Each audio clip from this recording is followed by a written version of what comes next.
நண்டு கிரேவி எப்படி பண்ணலான்னு பார்க்கலாமா? ஹாய் எல்லாருக்கும் வணக்கம். ஸோ நண்டு 1 kg வாங்கினோம். அதில் 4 பிக் பீசஸே வந்துச்சு. ஸோ ஃபர்ஸ்ட் ஒரு கடாய் இல்லைனா ஒரு மண் சட்டி எடுத்துக்கோங்க.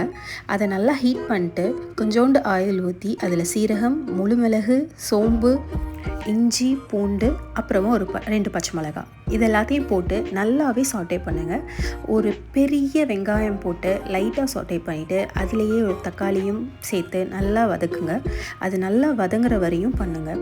அது கொஞ்சம் வதங்கின அப்புறமாவே சில்லி பவுடர், மஞ்சள் பொடி, மல்லிப்பொடி, அப்புறம் தேவையான அளவுக்கு சால்ட் இதெல்லாம் போட்டு வதக்கிட்டு அது நல்லா வதங்கினதுக்கப்புறமா ஆற வச்சு மிக்சியில் கொஞ்சோண்டு தேங்காய் வச்சு பேஸ்ட்டாக நல்லா அரைச்சிக்கோங்க.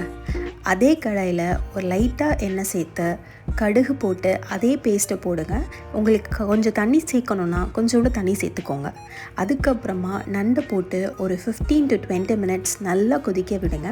ஆஃப் பண்ணி சர்வ் பண்ணுங்கள்.